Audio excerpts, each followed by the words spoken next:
Olá, eu sou a Graziela. E eu sou a Angélica e essa é a Liz.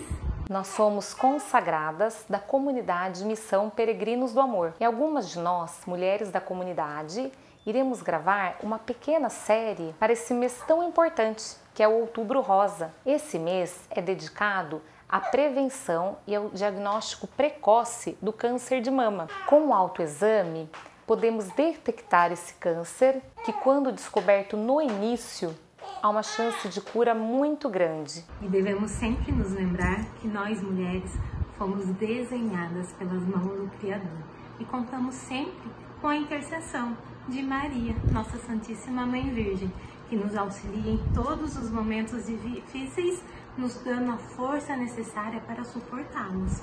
Que, como Maria, sejamos fortes e resilientes. E que não nos esqueçamos de cuidar, além da parte espiritual, também do nosso corpo, que é templo do Espírito Santo. Fiquem com Jesus e Maria e mantenham seu exame em dia. Logo após a vinheta, nossas irmãs irão falar mais sobre o assunto. Tchau! Tchau! Olá, eu sou a Natália. Eu sou a Daniele. Somos missionárias consagradas da comunidade Peregrinos do Amor.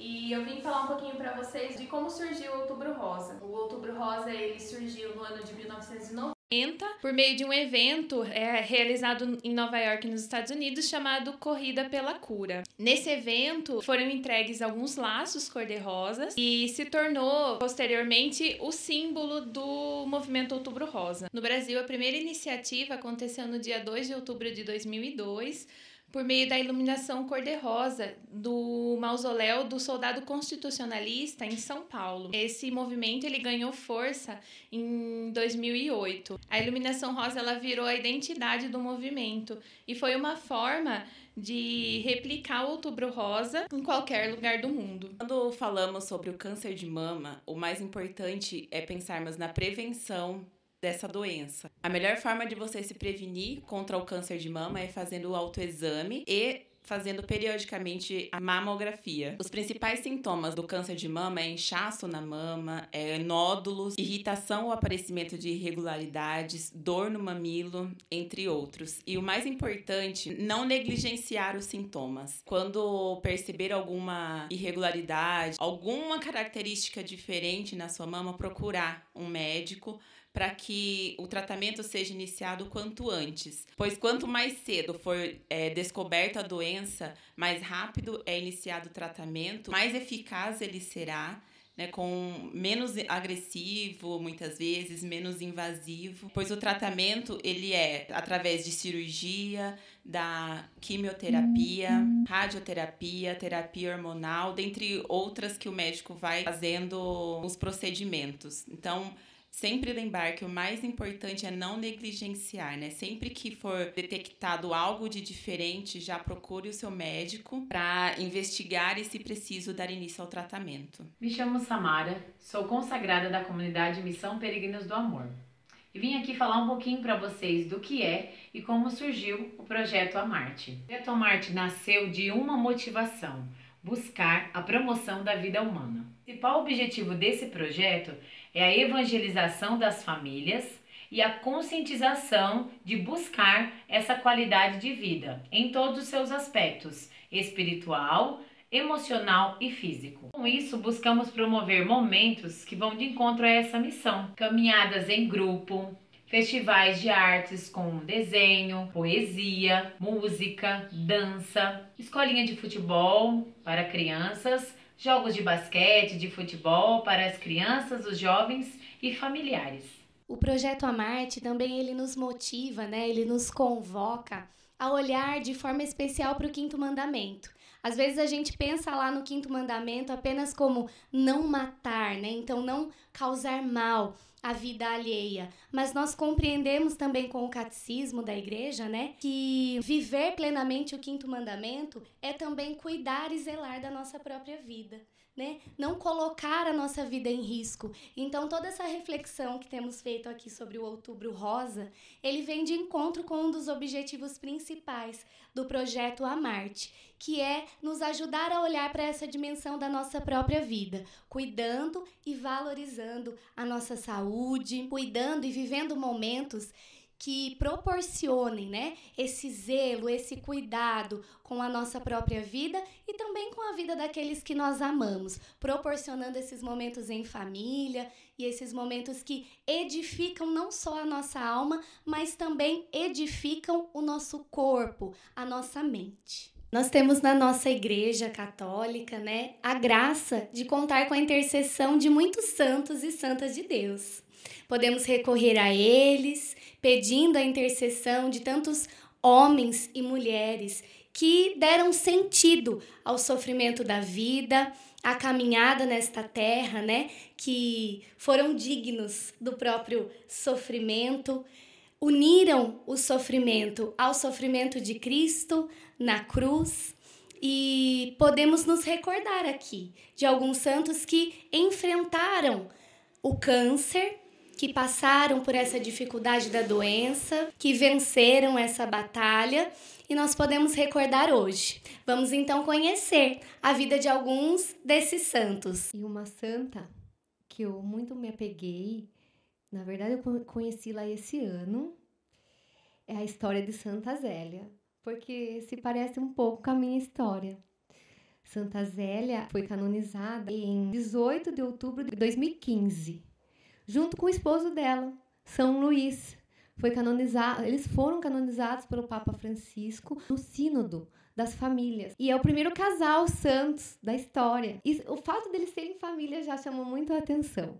Aí depois eu descobri que as lutas de vida de Santa Zélia. E uma das lutas da vida dela foi ter enfrentado o câncer. E Santa Zélia nada mais é do que a mãe de Santa Teresinha do Menino Jesus. Só que o padre Paulo Ricardo, ele fala claramente, ele fala assim, eles não são santos porque foram os pais de Santa Teresinha. Eles são santos porque eles viveram aquilo que eles tinham que viver na vocação deles como família. Eles não tiveram nada de extraordinário, nada assim de muito elevado. Eles simplesmente viveram totalmente a essência de ser família, aquilo que é esperado de cada um de nós dentro do matrimônio. Eles se abriram à vida, eles estavam certos de que a função principal do matrimônio era conceber, era dar à luz, era gerar filhos e garantir que essas almas fossem para o céu. E em tudo, assim, na vida deles, eles procuraram viver essa essência da família, foram abertos à vida, tiveram 9 filhos, sendo que 4 deles morreram e 5 permaneceram vivos. E a vida deles, como família, eles tinham assim, o hábito de ir na missa diária. Eles acordavam 4 horas da manhã para ir na missa, 4h30 da manhã. Eles eram duas pessoas que trabalhavam fora. Santa Zélia tinha a profissão dela de rendeira.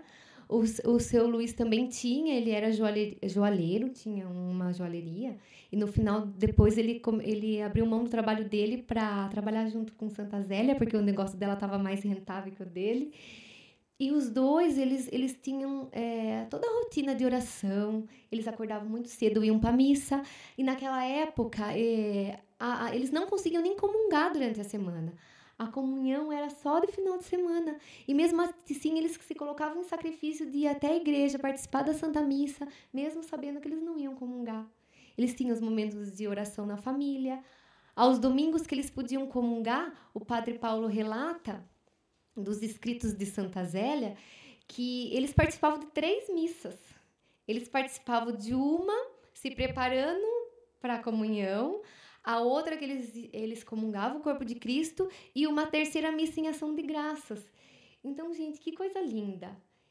Que coisa linda, assim. E Santa Zélia, ela teve vários calvários na vida dela. Ela sofreu muito quando criança, porque ela era de uma família católica, mas de pais muito rígidos. Ela sofreu muito com os pais dela, com a rigidez deles. Depois ela, antes de casar, ela pensou numa vocação religiosa, mas ela não foi aceita no convento, assim como São Luís também pensou em ser religioso, mas também não foi aceito. Então já estava nos planos de Deus a vocação do matrimônio na vida deles. Aí eles perderam os 4 filhos, eram 2 homens e 2 mulheres, num espaço de tempo muito curto entre um e outro. Padre Paulo também relata que uma das filhas, que foi a morte mais dolorida de todas, que foi a Helena já tinha 5 anos de idade.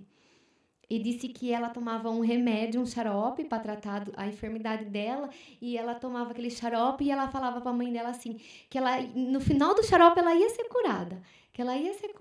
Imagina uma criança de 5 aninhos falar isso para a mãe: eu vou ser curada, eu vou tomar o xarope e eu vou ser curada. E no final ela acabou morrendo nos braços de Santa Zélia.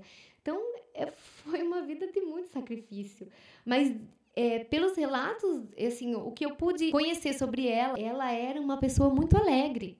Apesar da vida sofrida, apesar de todas as dificuldades, dos calvários, ela era uma pessoa muito alegre, muito descontraída. Ela tinha uma relação harmoniosa com São Luís. E ela era verdadeiramente uma família do céu aqui na Terra. E ela teve, né, o câncer de mama num momento em que não havia nenhum tratamento como hoje, né?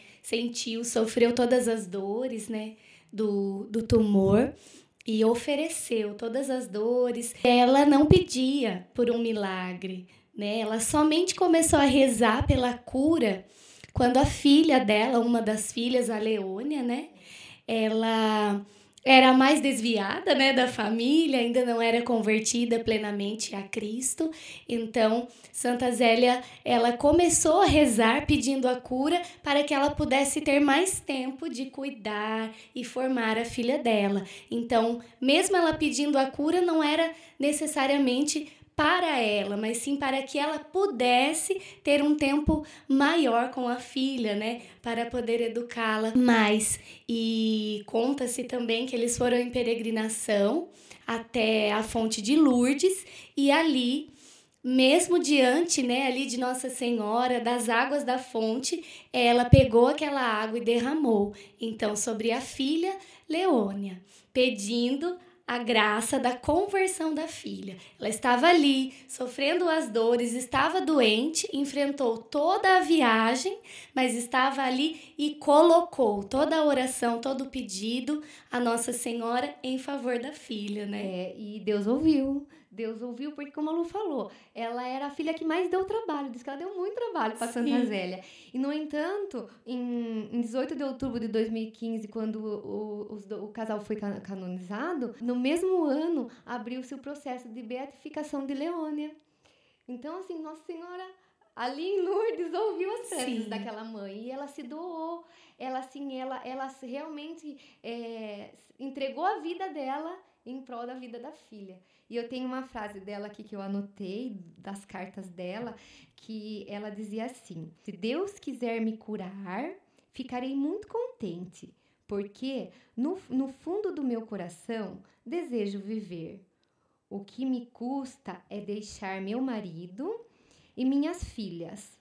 Mas, por outro lado, digo a mim mesma: se eu não me curar, é porque talvez seja mais útil que eu parta. Olha a santidade, eu falo, é muito. É muito profundo, né? É muito profundo. E Santa Teresinha também dizia, né?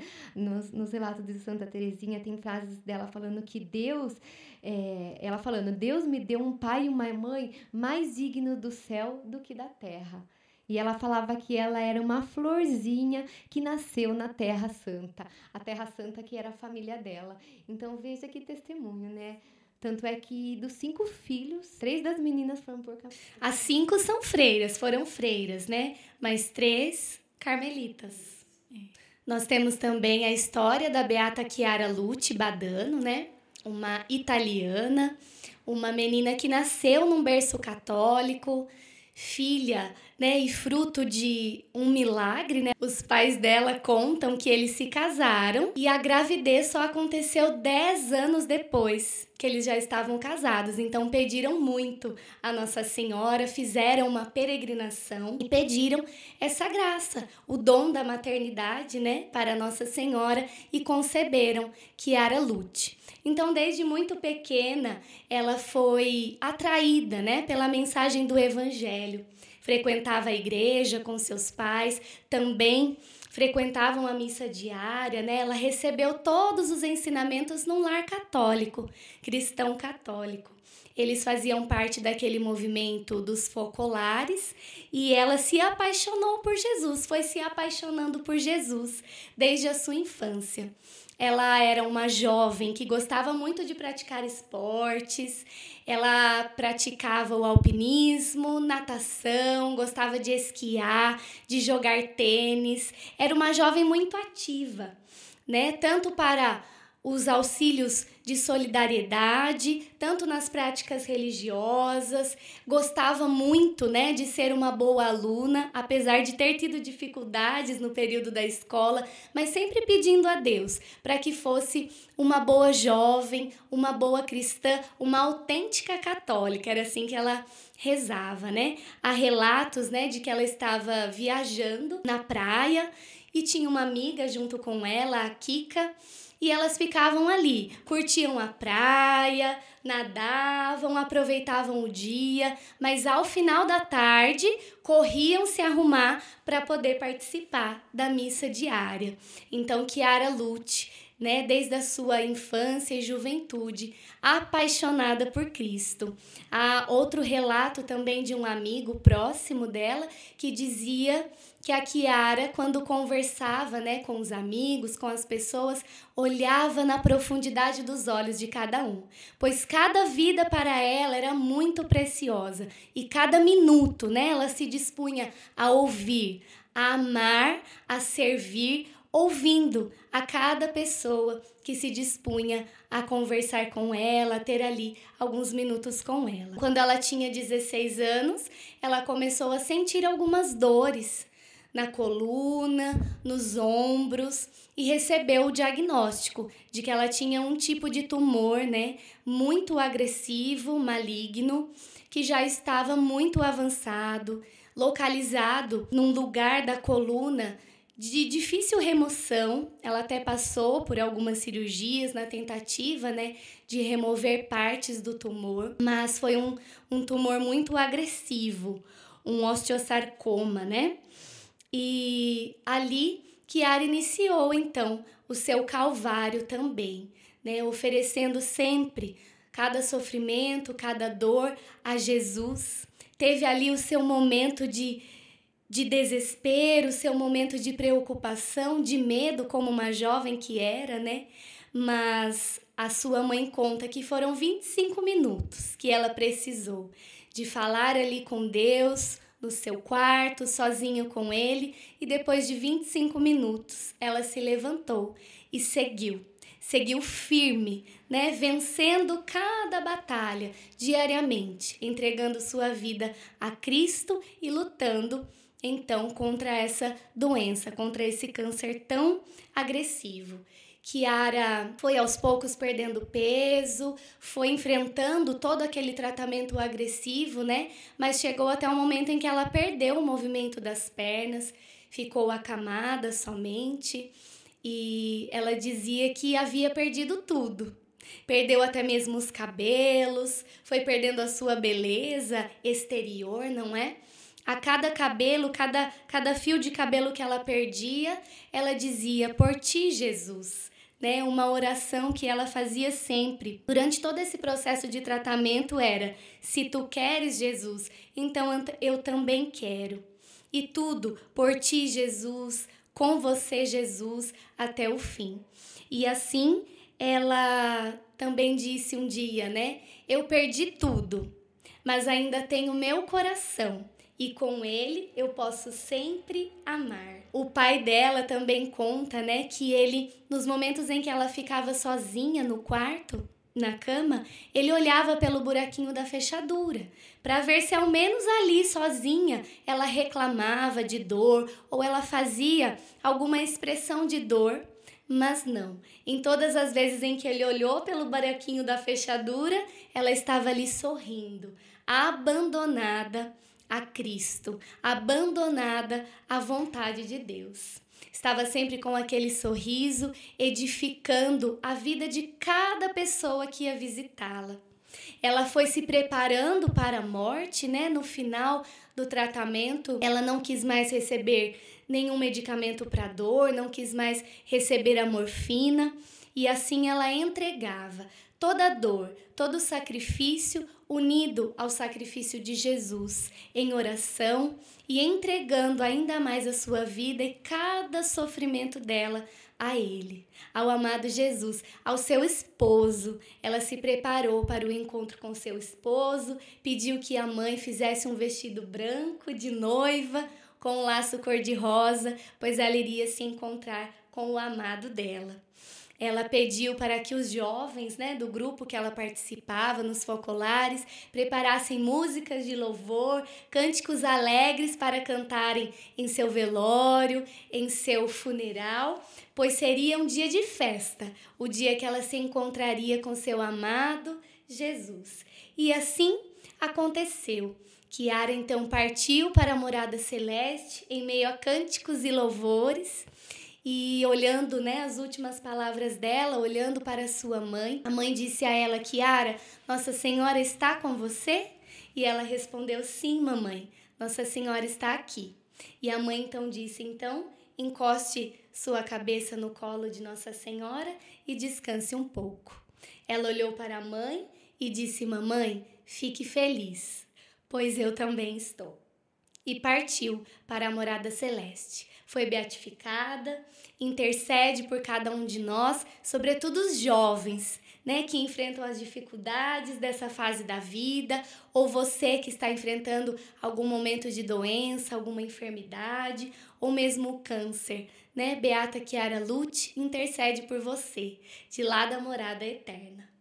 Então agradecemos a você que nos acompanhou, esperamos que esses vídeos, essa série de vídeos, possa ter alcançado seu coração de alguma forma, levado até você um pouco de informação, algumas orientações e, sobretudo, o testemunho de pessoas que viveram a realidade, a triste realidade dessa doença e todo o tratamento, mas que venceram com Cristo, que ressuscitaram como Cristo, que veio até aqui, passou por todos os sofrimentos e ressuscitou. Morreu naquela cruz para nos salvar, mas ressuscitou, está vivo e reina em nosso meio e nos espera em sua morada. Que esse mês de outubro seja para nós um mês de reflexão, debaixo das bênçãos de Nossa Senhora Aparecida. E até breve!